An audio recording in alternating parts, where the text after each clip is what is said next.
Class ninth the French revolution को continue करते हुए हम आ गए हैं पेज नंबर 18 और 19 में। सो अब यहाँ पे देखिए बहुत ही बात हो जाती है इंपॉर्टेंट, बिकॉज अब हम पढ़ने वाले हैं women's role in the revolution. Although women's were the silent sufferers, उन्होंने पार्टिसिपेशन पूरा किया था बट उनका नाम कहीं नहीं है। So this is what we are going to study कि actually they were involved in the French Revolution. So women were the active participation.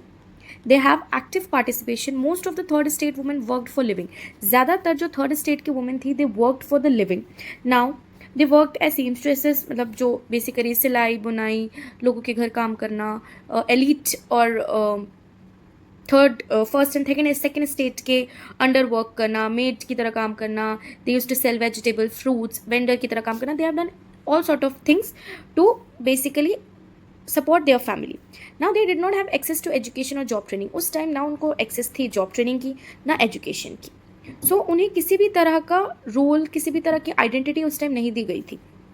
सिर्फ कुछ ही ऐसी वुमेन थी, only the daughters of nobles और वेल्दियर मेंबर्स जिनको कहते हैं, उनको ये बेसिकली थोड़ा बहुत राइट था कि वो कॉन्वेंट में पढ़ लें और then after that they were also sent to their families. Basically they were also married and then वो अपना हाउस होल्ड वर्क करती थी. सो रिकग्निशन कहीं भी नहीं था.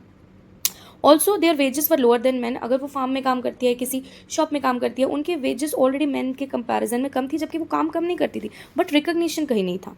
सो women political club were formed. अब उस टाइम क्या हुआ, वुमेन पॉलिटिकल क्लब फॉर्म हुए. जैसे हमने देखा जैकोबिन फॉर्म हुआ, बीच में वुमेन क्लब भी बहुत सारे फॉर्म किए गए. 60 clubs were formed. Amongst them the famous one was the society of revolutionary and republican women. So revolutionary and republican women जो था आपका, it was the famous club, women's club. अच्छा, last video में I asked you one question that which one country had the first country to have women's right. So the answer is New Zealand, जिन्होंने भी correct answer दिया है. Very good. So basically demanded equal rights as of man. अब जो जितने भी clubs बने उन्होंने बोला हमें तो भैया राइट चाहिए एंड इक्वली चाहिए compare to man. Now see, women were disappointed by constitution of 1791 which reduced them to passive citizens. अब basically जो women थी वो disappointed थी, obviously होंगी, because they have contributed the same in the revolutionary movement, but उनको बदले में क्या मिला? They were the passive citizens, they were not allowed to vote, they were not allowed to even recognize themselves as the citizen. Because हमारा constitution भी शुरू कैसे होता है? The constitution started from the name the constitution for man and citizen, correct. So early year revolutionary government was form. अब देखो, in the starting कुछ basic rights दिए गए. ऐसा नहीं है कि बिल्कुल ही उनको वंचित रखा गया, बट कुछ थोड़े बहुत इनिशियली जैसे क्लब्स वगैरह बने, इनिशियली अर्ली ईयर्स में कुछ राइट्स दिए गए. जैसे creation of school were there during the time of national assembly. Compulsory girl education was there. Father can no longer force marriage. Marriage was made contract entered into freely and registered under civil law. अब law में registered है that you are married, जिसको हम basically cancel भी कर सकते हैं. Divorce was legal. Women could now train for jobs and become anything they want to be. Now during reign of terror, अब दोबारा reign of terror में क्या हुआ? जो भी थोड़े बहुत rights starting में दिए गए, recognize किए गए, during the reign of terror में वो सारे हटा दिए गए.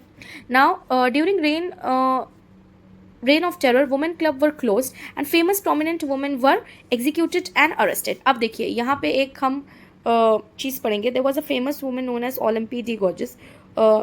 Basically she has written a lot of articles, lot of things, और उन्होंने आवाज़ उठाई थी. सो अब जब जैकोबिन्स आया तो उन्होंने सारे जो वुमेन्स क्लब थे वो सब बंद करवा दिए. इनिशियली जो भी नेशनल असेंबली ने स्टार्ट किया था, जैकोबिन्स के आने के बाद वो बंद हो गया. Women's movement continued for 200 years, और 200 साल तक चलने के बाद different parts of the world में अलग अलग तरीके से हम पढ़ेंगे. इंडिया में भी हमने जब हमने इंडियन हिस्ट्री पढ़ा था, you must have studied in class 8 as well. So finally 1946 में वुमेन्स राइट मिला. अब देखिए एक एग्जांपल है आपके बुक में, ब्लू बॉक्स में, Olympe de Gouges. She protested against the constitution of right of man and citizen where she said basic rights should be given to all. Basically she said जो constitution हमारा बना है, it is made but there is no rights for the woman, which is wrong. So she has raised her voice but at last उसको execute करा दिया गया. She was executed. Why? Because उनको Jacobins according to Robespierre जो भी आवाज़ उठाता था अकॉर्डिंग टू देम वो उनके खिलाफ जाता था. So she was also sentence to death.